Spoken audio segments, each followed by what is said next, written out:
അലൈക്കും വറഹ്മത്തുള്ളാഹി വബറകാതുഹു. അഊദു ബില്ലാഹി മിനശ് ശൈത്വാനിർ റജീം. ബിസ്മില്ലാഹിർ റഹ്മാനിർ റഹീം. അൽഹംദുലില്ലാഹി വസ്സലാത്തു വസ്സലാമു അലാ അഷ്റഫിൽ മഖ്ലൂഖീൻ വഅലാ ആലിഹി വസഹ്ബിഹി അജ്മഈൻ. അമ്മാ ബഅദ്. സ്വലാത്തുൽ മുസാഫിർ, യാത്രക്കാരൻ്റെ നിസ്കാരം. യാത്ര മനുഷ്യന് ഒഴിവാക്കാൻ പറ്റാത്ത സംഗതിയാണ്. അപ്പോൾ യാത്രയിലല്ലാതിരിക്കുമ്പോൾ കിട്ടുന്ന സമയം യാത്രയിലാകുമ്പോൾ ആൾക്കാർക്ക് കിട്ടില്ല. അപ്പോൾ ദീന ആൾക്കാർക്ക് ഭാരമാവും. അപ്പോൾ ദീന് പറ്റി ഒഴിവാക്കുന്നൊരു സാഹചര്യം വരും. എന്നാലാണെങ്കിലോ യാത്രക്ക് തയ്യാറാക്കി തന്ന് അല്ലാഹു സുബ്ഹാനഹു വ തആലയാണ്. അപ്പം അത്രയും സൗകര്യത്തിൽ ഈ യാത്ര എന്നുള്ളത് കൊണ്ടാണ് ഒരുപാട് കാര്യങ്ങൾ, കച്ചവടമായാലും കൃഷി ആയാലും മനുഷ്യൻ്റെ ബന്ധങ്ങളൊക്കെ അള്ളാഹു ഖുർആനിൽ ഒരുപാട് സ്ഥലത്ത് യാത്ര ഒരുക്കാക്കി തന്നില്ലേ, വഴികൾ തയ്യാറാക്കി തന്നില്ലേ എന്നൊക്കെ ചോദിക്കുന്നുണ്ട്. ലിതസ്ലുകൂ മിൻഹാ സുബുലം ഫിജാജ, വിശാലമായ വഴികളെക്കുറിച്ചൊക്കെ പറയുന്നുണ്ട്, മൃഗങ്ങളുടെയും വാഹനങ്ങളുടെയും ഒക്കെ. അപ്പോൾ ആ സമയത്ത് ഏതായാലും ഇപ്പോൾ അള്ളാഹിനെ നമുക്ക് മറക്കാൻ പറ്റില്ലല്ലോ, അപ്പോഴും അള്ളാഹുവിനെ സ്മരിക്കണം. അപ്പോൾ അതുകൊണ്ടാണ് യാത്രയിൽ കുറച്ച് ഇളവുകൾ പ്രഖ്യാപിക്കുന്നത്. തുടക്കത്തിലേ പറയാം, ഷാഫി മദ്ഹബിലുള്ള മാതിരി ജംഅ് ഹനഫി മദ്ഹബിലില്ല. ഖസ്റുണ്ട്, പക്ഷേ ഖസ്ർ നിർബന്ധമാണ്. ഷാഫി മദ്ഹബിൽ ഖസ്ർ നിർബന്ധമല്ല, സുന്നത്താണ്, അല്ലെങ്കിൽ അനുവദനീയമാണ്. ഈ സഫറ എന്നൊക്കെ പറഞ്ഞാൽ വെളിപ്പെടുത്തി എന്നർത്ഥം. കൂടെ ഒരാളെ കൊണ്ട് യാത്ര ചെയ്യുമ്പോഴാണ് ആ സ്വഭാവം, തനത് സ്വഭാവം വെളിപ്പെടുക. അതുകൊണ്ടാണ് മുസാഫിർ എന്ന് പറയാൻ കാരണം, സഫർ എന്ന് പറയാൻ കാരണം. സാഫിർ, സഫർ, സ്വാഹിബ്, സ്വഹബ് എന്നൊക്കെ പറഞ്ഞ മാതിരി സഫർ എന്ന് പറഞ്ഞ യാത്ര, കാർ എന്നാണ് സഫർ.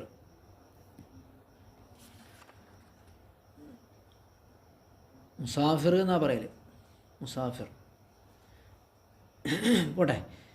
അപ്പോൾ ആദ്യം ഒന്നിങ്ങനെ പൊത്തത്തിലൊന്ന് വായിച്ചു പോകും, എന്നിട്ട് നമുക്ക് അതിന് വിശദീകരണത്തിലേക്ക് കടക്കാം. അഖല്ലു സഫരിൻ തതഗയ്യറു ബിഹിൽ അഹ്കാം, ശറഈയായ യാത്രയാണ് ഉദ്ദേശിക്കുന്നത്, ഏതെങ്കിലും യാത്രയല്ല.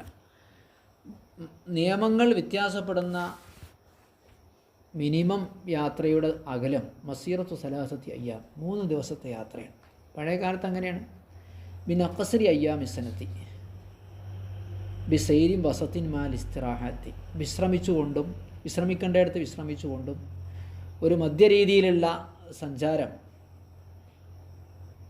3 ദിവസം സഞ്ചരിച്ചാൽ എത്ര വേണം അത്ര. ബിൻ അഖസരി അയ്യാം ഇസ്സനത്തി, ഒരു വർഷത്തെ ദിവസങ്ങളിൽ നിന്ന് ഏറ്റവും കുറഞ്ഞ സമയം വരുന്ന ദിവസം കൂട്ടിയിട്ട് 3 ദിവസം. ചില ദിവസം 11 മണിക്കൂറുണ്ടാവും, ചില സീസണിൽ ചിലപ്പോൾ 12, അപ്പോൾ 11 മണിക്കൂറാണ് കൂട്ടുക. അങ്ങനത്തെ 3 ദിവസം യാത്ര ചെയ്യുക. ബിസൈരിൻ വസത്തിൻ, ഒരു മധ്യ രീതിയിലുള്ള യാത്ര. ഓടണ്ട, ആ പറ്റ പതുക്കിയ ലാമിയല്ല മയിലുമല്ല. മാൽ ഇസ്തിറാഹത്തി, വിശ്രമിക്കേണ്ട ഇടത്തൊക്കെ വിശ്രമിച്ചുകൊണ്ട്, ഒരു പകലിൽ ഏറ്റവും ചുരുങ്ങിയ മണിക്കൂറുകൾ കിട്ടുന്ന ഒരു പകൽ വെച്ചിട്ട് അങ്ങനത്തെ 3 പകലുകളിൽ സഞ്ചരിക്കുന്ന ദൂരമാണ് യാത്രയുടെ ഏറ്റവും മിനിമം അനുവദനീയമായ ഇളവുകളൊക്കെ അനുവദനീയമായ യാത്ര. വസത്ത് എന്ന് പറഞ്ഞാൽ എന്താ? സൈറുൽ ലിബിലി ഒ മഷിയുൽ അഖ്ദാമി ഫിൽ ബർറി, കരയിലുള്ള യാത്രയാണെങ്കിൽ ഒട്ടകത്തിൻ്റെ സഞ്ചാരം, കാൽനടയാത്ര. പർവ്വതത്തിലാണെങ്കിൽ ബിമാ യുനാസിബുഹു ഫിൽ ബർറി, കരയിൽ മറ്റേ സാധാരണ രീതിയിലുള്ള എർത്തിൽ. പർവ്വതത്തിൽ ബിമാ യുനാസിബ്, അനുയോജ്യമായ രീതിയിൽ. ഫിൽ ബഹരി എത്തിദാരിയായി, കടലിലാവുമ്പോൾ ഒരു ശരാശരി കാറ്റ്, ശരാശരി കാറ്റിൽ കൊടുങ്കാറ്റൊക്കെ അടിച്ച ഒരൊറ്റ പോക്കേക്കാരം, കാറ്റടിച്ചിട്ടില്ലെങ്കിൽ പോകില്ല, അതും നമുക്ക് കൂട്ടാൻ പറ്റില്ല. സാധാരണ രീതിയിൽ കടലിൽ സഞ്ചരിക്കുകയാണെങ്കിൽ 3 ദിവസം സഞ്ചരിക്കുന്ന ദൂരം. പർവ്വതത്തിലാണെങ്കിൽ അതിനോട് അനുയോജ്യമായ 3 ദിവസത്തെ ദൂരം. ഓക്കെ. ഫയഖ്സുറുൽ ഫർദ റുബായിയ മൻ നവസ്സഫറ വലൗ കാന ആസിയം ബിസഫരിഹി ഇദാ ജാവസ ബയൂത മുഖാമിഹി വജാവസ മത്തസ്ല ബിഹി മിൻ ഫിനായിഹി. ഈ നിസ്കാരം ഖസ്റാക്കലാണ് ഇനി പറയുന്നത്. ഇപ്പോൾ ഇളവ് ഏത് യാത്രയിലാണെന്ന് പറഞ്ഞു. സഫർ താഴത്ത് ഹജ്ജിന് വേണ്ടി, ജീവിതത്തിന് വേണ്ടി യാത്ര ചെയ്യാറുണ്ട്, കച്ചവടത്തിന് വേണ്ടി യാത്ര ചെയ്യാറുണ്ട്, മാസിയത്തിന് വേണ്ടി യാത്ര ചെയ്യാറുണ്ട്, ഇപ്പോൾ കവർച്ചയ്ക്ക് വേണ്ടിയൊക്കെ. ഈ യാത്രകൾക്കൊക്കെ ഇളവുണ്ട് എന്നുള്ളതാണ്. യാത്ര അനുവദനീയമാകണമെന്ന് ഇവിടെ പറഞ്ഞിട്ടില്ല. ശാഫിഈ മദ്ഹബിൽ അനുവദനീയമായ യാത്രക്ക് മാത്രമേ എന്ത് ചെയ്യാൻ പറ്റുള്ളൂ, ആരാധനകളുടെ ഇളവുകൾ അനുവദിക്കുകയുള്ളൂ.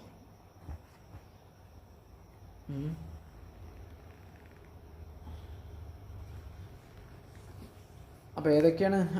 ഒക്കെ ഒന്ന് നിസ്കാരം കസറാകൽ തന്നെ അല്ലേ? ഒന്ന് കസറാക്കലാണ് കാര്യമായിട്ടുള്ള ഒന്ന്. പിന്നെ റമദാൻ മാസം നോമ്പുറിക്കാം,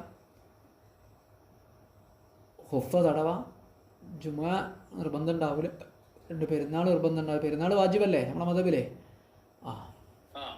പെരുന്നാൾ നിർബന്ധം ഉണ്ടാവില്ല, ഉളുഹിയ്യത്ത് നിർബന്ധം ഉണ്ടാവില്ല, അങ്ങനെയുള്ള കുറേ കാര്യങ്ങൾ. അപ്പം മർഹല ഫർസഖ് എന്നൊക്കെയാണ് നമ്മൾ സാധാരണ ഷാഫി മദ്ഹബിലൊക്കെ പറയാറുള്ളത്. 2 ദിവസത്തെ യാത്ര എന്ന് പറയും, ഇങ്ങോട്ട് മർഹല എന്ന് പറയും, പിന്നെ ഫർസഖ് എന്ന് പറയും. ഇവരിപ്പോൾ എന്തേ പറഞ്ഞിട്ടുള്ളൂ? ഇപ്പം അത് ഏതായാലും പറഞ്ഞാൽ ശരിയാവില്ല. ആരും നടക്കാറുമില്ല, ഒട്ടകപ്പുറത്തും പോകാറില്ല. തിന്നാനും കുടിക്കാനൊക്കെയുള്ള വിശ്രമം ഒന്നും ഇപ്പം ഞാൻ പറഞ്ഞിട്ട് കാര്യമില്ല. അപ്പോൾ അത് ഒരു 3 മർഹലയായിട്ട് പണ്ഡിതന്മാരെന്തായിട്ടുണ്ട് പറഞ്ഞിട്ടുണ്ട്.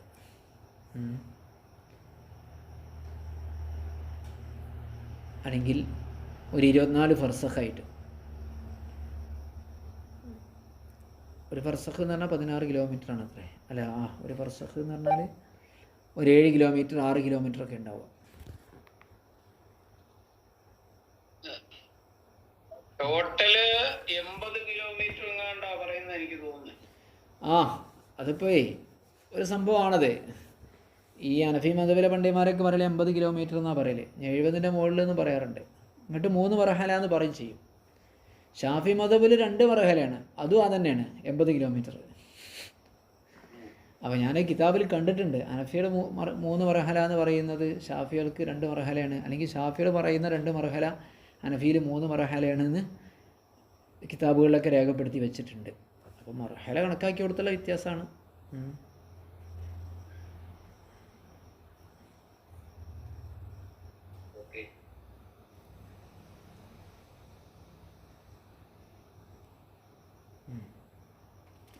അപ്പോൾ 80 കിലോമീറ്ററാണ് ഷാഫി മദ്ഹബിൽ അനഫി മദ്ഹബിൽ എന്ന് മനസ്സിലായി. അല്ലെങ്കിൽ 80 ചില്ലാനാണ്. ഇനി ഖുസ്റുൽ മുസാഫിർ, അപ്പോൾ യാത്രക്കാരൻ എന്ത് ചെയ്യാൻ പറ്റും? ഖസ്റാക്കാൻ പറ്റും. റുബായി 4 റക്അത്ത് നിസ്കാരം. ആരാണ് ഖസ്റാക്കി? ഖസ്റുവിൻ്റെ ഫായിൽ മൻ നവ സഫറ, യാത്ര കരുതിയ വ്യക്തിക്ക് എന്ത് ചെയ്യുക? ഖസ്റാക്കാം. വലവുക്കാൻ ആസിയം ബി സഫരിഹി, അത് കുറ്റകരമായ യാത്രയാണെങ്കിൽ പോലും ഖസ്റാക്കാം. ഷാഫി മദ്ഹബിൽ പറ്റൂല, മുബാഹ യാത്രയാകാം. എപ്പോൾ ഖസ്റാക്കാൻ എപ്പോഴേ തുടങ്ങാൻ പറ്റുള്ളൂ? വിചാരിച്ച അപ്പം തന്നെ പറ്റൂല. ഇത് അജാബസ ബയൂത മഖാമിഹി, അവൻ താമസിക്കുന്ന വീടുകളൊക്കെ കടന്നു പോയാൽ, ജാവസ മത്തസല ബിഹി മിൻ ഫിനായിഹി, ആ വീടിനോട് ചേർന്നുള്ള മുറ്റങ്ങളൊക്കെ ഉണ്ടല്ലോ, ആ മുറ്റങ്ങൾ കൂടി കടന്നു പോയാൽ അവനെന്ത് ചെയ്യുക? ഖസ്റാക്കാൻ പറ്റുന്നതാണ്.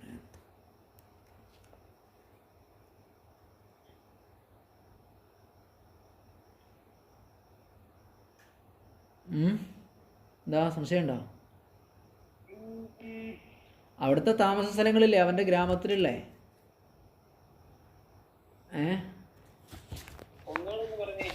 അവൻ്റെ ഗ്രാമത്തിലുള്ള അവൻ്റെ വീടുകളൊക്കെ അല്ലേ, അവൻ്റെ വീടിൻ്റെ പരിസരത്തൊക്കെയുള്ള വീടുകളൊക്കെ അല്ലേ, അതും അതിനോടനുബന്ധമായ കാര്യങ്ങളൊക്കെ അല്ലേ, അതിൻ്റെ മുറ്റവും മറ്റേ അതിൻ്റെ സൗകര്യങ്ങളൊക്കെ ഉള്ള സ്ഥലങ്ങളൊക്കെ, ഒരു നാടിനോട് ബന്ധപ്പെട്ട് നിൽക്കുന്ന സ്ഥലങ്ങളൊക്കെ, ഫുട്ബോൾ ഗ്രൗണ്ട് ഉണ്ടെങ്കിൽ അത് മറ്റേത് മറിച്ചത് അങ്ങനെയൊക്കെ തുടങ്ങിയിട്ട് സ്കൂൾ മദ്രസ എന്നൊക്കെ പറയില്ലേ, അതൊക്കെ അവിടെ വിട്ട് കിടന്നാൽ പറ്റും.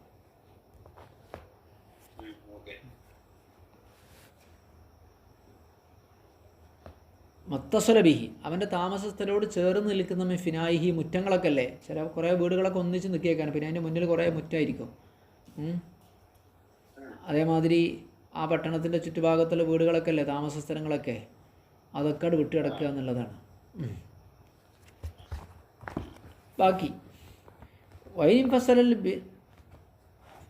ഫിനാഉ ബി മസ്റാഅത്തിൻ ഔ ഖദ്രി ഗൽബത്തിൻ ലാ യുസ്തറത്തു മുജാവസത്തുഹു.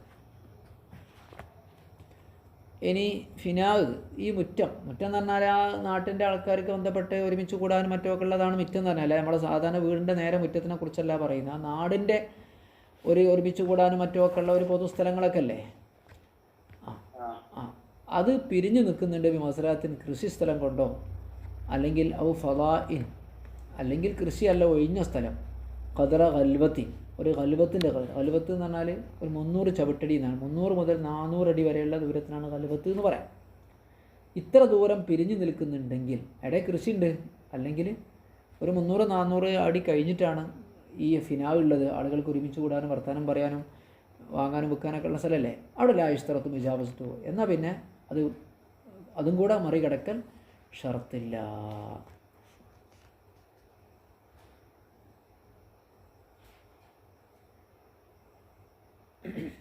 ഖൽവത്ത്.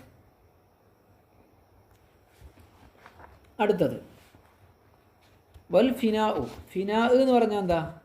അത് പറയാം. അൽ മക്കാനുൽ മുഅദ്ദുലി മസാലിഹിൽ ബലദി. നാടിൻ്റെ നന്മക്ക് വേണ്ടി നാടിൻ്റെ ഓരോ ഉപകാരങ്ങൾക്ക് വേണ്ടി തയ്യാറാക്കപ്പെട്ട സ്ഥലത്തിനാണ് എന്ത് പറയാം?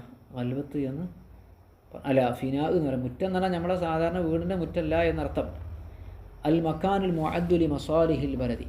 നാടിൻ്റെ ആവശ്യങ്ങൾക്ക് വേണ്ടി തയ്യാറാക്കിയ സ്ഥലം. ഉദാനക്ക റക്കലി ദവാബി, മൃഗങ്ങളെ കെട്ടിയിടുന്ന സ്ഥലം. ദഫിനിൽ മൗത്ത, മരിച്ച ആൾക്കാരെ മറമാടുന്ന സ്ഥലം.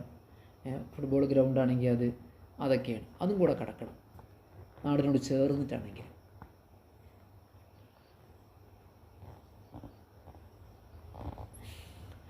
നമ്മൾ പറഞ്ഞു യാത്രയെ കരുതിയാക്കാണ് ഖസ്റാക്കാൻ പറ്റുക എന്ന് പറഞ്ഞു. എന്താ യാത്രയെ കരുതുക എന്ന് പറഞ്ഞാൽ? എങ്ങനെയെങ്കിലും ഒന്ന് കരുതിയാൽ ശരിയാവില്ലല്ലോ. അതിനെക്കുറിച്ച് ഇതിനാണ് ഈ പറയുന്നത്. എന്താ വിശദീകരണം? ഇസ്തറത്തുൽ സിഹത്തി നിയ്യത്തി സഫരി. യാത്രയുടെ ആ കരുത്ത് അനുവദനീയമാകണമെങ്കിൽ, അഥവാ സ്വഹിയാകണമെങ്കിൽ, സാധുവാകണമെങ്കിൽ ഷർത്തുണ്ട് 3 അൽ ഇസ്തിഖ്ലാലു ബിൽ ഹുക്മി വൽ ബുലൂഗു വഅദമു നുഖ്സാനി മുദ്ദത്തി സഫരി അൻ 3 അയ്യാം. ഒറ്റക്കുള്ള യാത്രയായിരിക്കണം, വേറെ ആളെ അവലംബിച്ചുകൊണ്ടുള്ള യാത്ര അവർ വിശദീകരിക്കുന്നുണ്ട്. 1 അൽ ഇസ്തിഖ്ലാലു ബിൽ ഹുക്മ്, 2 ബുലൂഗ്,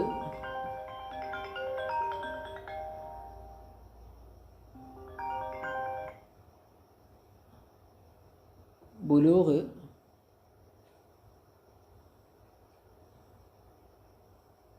കേൾക്കുന്നുണ്ടോ? ഓ,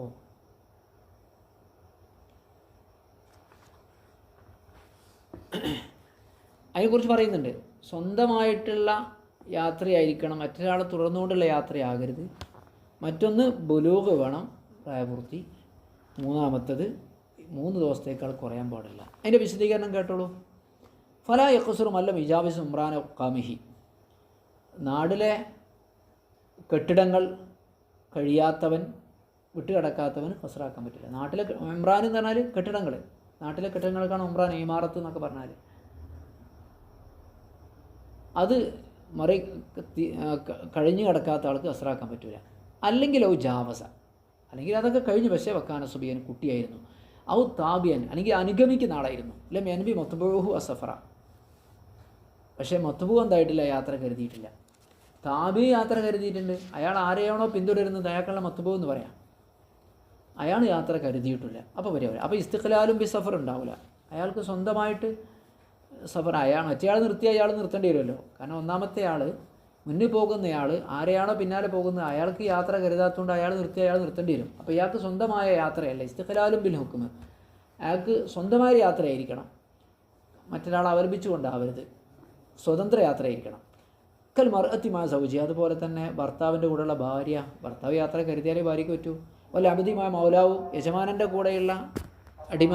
വൽ ജുന്ദി മാമീരിഹി, ക്യാപ്റ്റൻ്റെ കൂടെയുള്ള പട്ടാളക്കാരൻ. അവൻ ആവിയൻ ദൂന സലാസത്തി, അല്ലെങ്കിൽ 3 ദിവസത്തിൻ്റെ താഴെ യാത്ര ചെയ്യാനാണ് ഉദ്ദേശിച്ചതെങ്കിലും ഖസ്റാക്കുക. അപ്പോൾ 3 ദിവസം എന്നുള്ള നമ്മൾ കണക്കില്ല. ഇപ്പോൾ മർഹല വെച്ചിട്ടുണ്ട്, പിന്നെ അതിന് പ്രസക്തിയില്ല. ഇപ്പോൾ 3 ദിവസം ഒന്നും പാടില്ലല്ലോ. ഇപ്പോഴത്തെ കാലത്ത് 3 ദിവസം യാത്ര എന്നൊക്കെ പറഞ്ഞാൽ 2000-3000 കിലോമീറ്റർ യാത്ര ചെയ്യും. അതിൻ്റെ ആവശ്യമില്ലല്ലോ.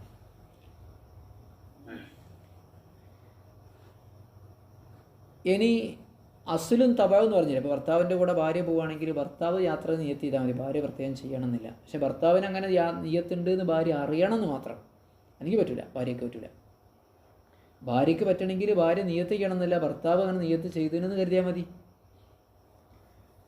തോന്നത്തവർ നിയത്തുൽ ഇഖാമത്തി വസ്സഫരി മിനൽ അസ്രി. ഈ ഇഖാമത്തിൻ്റെയും സഫറിൻ്റെയും നിയ്യത്ത് പരിഗണിക്കപ്പെടും മിനൽ അസ്ലി, അസിലിൽ നിന്നാണ് പരിഗണിക്കപ്പെടുക. ദൂന തബായി, പിന്നിൽ കൂടെ സഞ്ചരിക്കുന്ന ആൾക്കല്ല പരിഗണിക്കുക. ഇൻ അലിമ, എപ്പോൾ മത്ബൂവിൻ്റെ നിയ്യത്ത് അറിയുകയാണെങ്കിൽ തബായി നിയ്യത്ത് വെക്കേണ്ട ആവശ്യമില്ല. ഓക്കെ, മത്ബൂവിൻ്റെ നിയ്യത്ത് അറിയുകയാണെങ്കിൽ താബി നിയ്യത്ത് വെക്കേണ്ട, അസിൽ നിന്നുള്ള നിയ്യത്ത് തന്നെ മതിയാകും. ഇഖാമത്തിൻ്റെ ആണെങ്കിലും സഫറിൻ്റെതാണെങ്കിലും യാത്ര നിർത്താനാണെങ്കിലും യാത്ര തുടരാനാണെങ്കിലും ഒക്കെ അങ്ങനെയാണ്. അപ്പോൾ അസിൽ യാത്ര നിർത്തുക എന്നാണ് കരുതിയാൽ പിന്നെ താബീൻ്റെ അവിടെ നിന്നോളും, പിന്നെ അവർക്ക് കസറാക്കാൻ പറ്റൂല. ശരിയല്ലേ? ഈ ഖസറിൻ്റെ ഹുക്കും, ഖസർ നിർബന്ധമാണ്, അസീമത്തു നിന്ദന, വാജിബാണ്. നമ്മൾ അസീമത്ത് പറഞ്ഞാൽ വാജിബാണ്. അപ്പോൾ ഒരാൾ 2 റക്അത്തിൽ നിസ്കാരം 4 റക്അത്ത് നിസ്കരിച്ച് അങ്ങനെ ഉണ്ടാവും, നിസ്കാരം ശരിയാവുമോ? 2 റക്അത്ത് നിസ്കരിക്കാൻ പറ്റുമോ? ളുഹറും അസറും ഇഷാവും. അപ്പോൾ 4 നിസ്കരിച്ചാലോ?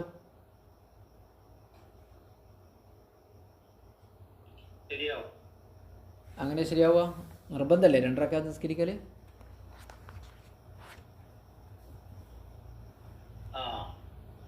അതിൻ്റെ വിഷയം എന്താണെന്ന് വെച്ചാലേ, 2 റക്അത്ത് നിസ്കരിച്ചിട്ട് ആളെ അത്തഹിയാത്ത് ഇരുന്നിട്ട് പിന്നെ 2 റക്അത്ത് നിസ്കരിക്കുകയാണെങ്കിൽ കുഴപ്പമില്ല, അത് സുന്നത്തായിട്ട് കൂട്ടിയാൽ മതി. കാരണം ആദ്യത്തെ 2 റക്അത്ത് പൂർത്തിയായല്ലോ ഇരിക്കലോട് കൂടി.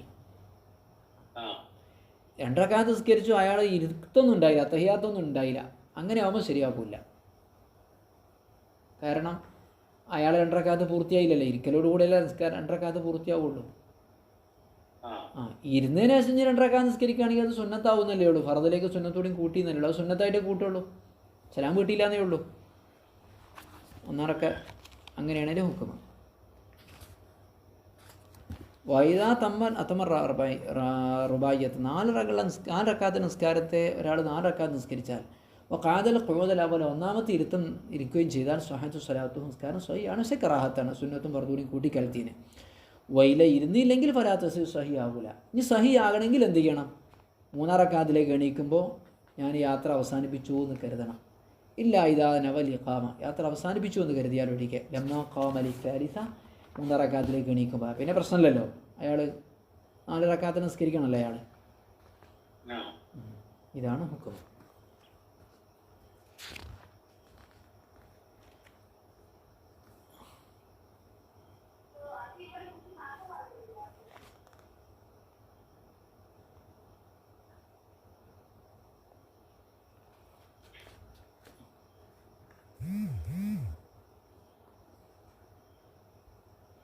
പിന്നെന്താ? വലായസാൽ ഖസ്ർ, ഒരാൾക്ക് ഖസ്ർ തുടർന്നുകൊണ്ടേയിരിക്കാം, യാത്രയിൽ ഖസ്ർ തുടർന്നുകൊണ്ടേയിരിക്കാം. ഹത്താ യദ്ഖുല മിസ്റഹു, അവൻ്റെ നാട്ടിലേക്ക് തിരിച്ചെത്തുന്നവരെ, മിസ്ർ പറഞ്ഞാൽ വലത് വത്തനിലേക്ക് തിരിച്ചെത്തുന്നവരെ ഖസ്ർ തുടർന്നുകൊണ്ടേയിരിക്കാം.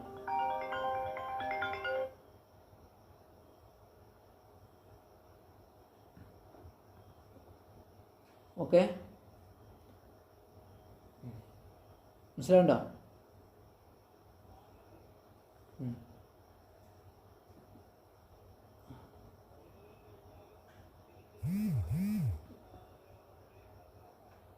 അതെ, ഖസ്ർ തുടർന്നുകൊണ്ടേയിരിക്കാം. ശരി, അടുത്തത് ഔ യൻവി ഇഖാമത്തഹു നിസ്ഫ ഷഹ്രിൻ, അല്ലെങ്കിൽ 1 മാസത്തിൻ്റെ പകുതി താമസിക്കാൻ കരുതിയാൽ, 1 മാസത്തിൻ്റെ പകുതി താമസിക്കാൻ കരുതിയാലും കരുതുന്നത് വരെയും. മനസ്സിലാണ്ടല്ലോ? ബി വലദിൻ ഔ ഖറിയത്തിൻ, യാത്രക്കിടയിൽ ഒരു ഗ്രാമത്തിലോ പട്ടണത്തിലോ 1/2 മാസം താമസിക്കാൻ കരുതിയാൽ കരുതുന്നത് വരെ ഖസ്റാക്കാം. ഇനി 14 ദിവസം വരെ ആണെങ്കിലും ഖസ്റാക്കാം, 1/2 ദിവസം വരെയും ഖസ്റാക്കാം. 15 ദിവസത്തിലധികം, 1 മാസത്തിൻ്റെ പകുതിയിലധികം ഒരാൾ ഒരു നാട്ടിൽ താമസിക്കാൻ കരുതുകയാണെങ്കിൽ അപ്പോൾ എന്ത് ചെയ്യാൻ പറ്റില്ല? ഖസ്റാക്കാൻ പറ്റില്ല. ഇതാണ് ഹനഫി മദ്ഹബ്. ഷാഫി മദ്ഹബിൽ 4 ദിവസമാണ് പ്രബലമായ അഭിപ്രായം. 15 എന്ന് പറഞ്ഞ പോലെ ഉണ്ട്, അതൊക്കെ ഉണ്ട്. ഈ ഹനഫി മദ്ഹബിലുള്ള അഭിപ്രായം അതൊക്കെ ഉണ്ട്. ഒരു നാട്ടിലോ ഗ്രാമത്തിലോ 15 ദിവസം, ഇത് നല്ലൊരു അളവുള്ളതാണ്. ഇപ്പോൾ പല സ്ഥലത്തും പോയിട്ട് ഇങ്ങനെ യൂണിവേഴ്സിറ്റിയിലോ മറ്റോ ഒക്കെ പോയിട്ട് കുറേ ദിവസം നിൽക്കാൻ കരുതുമല്ലോ, 10 ദിവസം 12 ദിവസം എന്നൊക്കെ. ഈ സമയത്തൊക്കെ ഖസ്റാക്കാം. ഹനഫി മദ്ഹബിൽ എത്രയാണ്?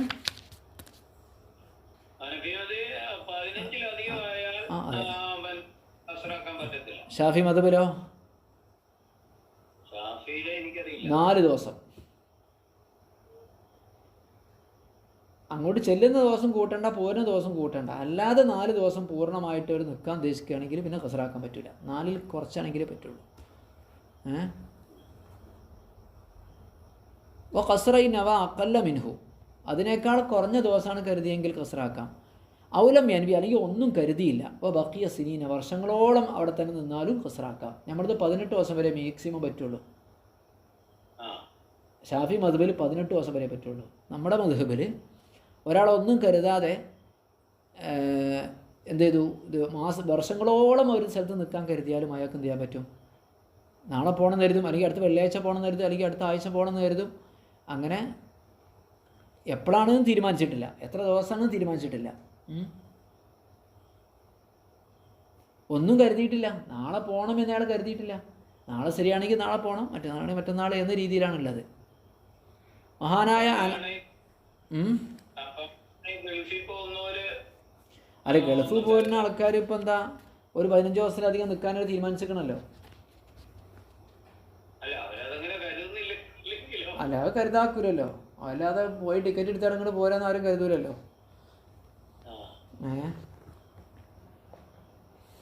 15 ദിവസത്തിലധികം നിൽക്കാൻ കരുതി കഴിഞ്ഞാൽ കഴിഞ്ഞു. ഇയാളൊന്നും കരുതുന്നില്ല നിൽക്കുക, ഒന്നും കരുതിയില്ല. അങ്ങനെ അയാൾ എന്ത് ചെയ്തു? ഒന്നും കരുതിയില്ല. അയാൾ നാളെ പോകണം നാളെ പോകണം നാളെ പോകണം നാളെ പോകണം എന്ന് കരുതിയിട്ട് ഇങ്ങനെ ഉണ്ടോ. 15 ദിവസം അധികം നിൽക്കണമെന്ന് കരുതിയിട്ടില്ല. നാളെ പോകണം നാളെ പോകണം എന്ന് അയാൾ കരുതുന്നു. അടുത്ത ആഴ്ച പോകണം, മറ്റന്നാൾ പോകണം. അങ്ങനെ മഹാനായ അൽഖമത്ത് ബിൻ ഖൈസ് റഹിമഹുല്ലാ ഖവാരിസമിൽ നിന്നു 2 കൊല്ലം ഇങ്ങനെ നിസ്കാരം ഖസറാക്കിക്കൊണ്ട്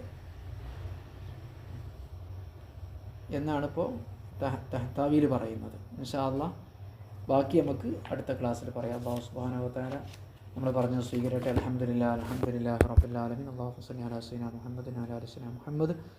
اللهم اغفر لنا وارحمنا مغفرة ومرحمة تامة واجعلنا من عبادك الصالحين. اللهم اجعلنا من أهل العلم والفهم والحفظ ومن عبادك الصالحين. اللهم فقهنا في الدين. اللهم اغفر لنا ولوالدينا ولمشايخنا ولمن ماتوا منا. اللهم توفنا مسلمين والحقنا بالصالحين. اللهم احشرنا في زمرة فقهاء الإسلام. اللهم احشرنا في زمرة أئمتنا يا رب العالمين.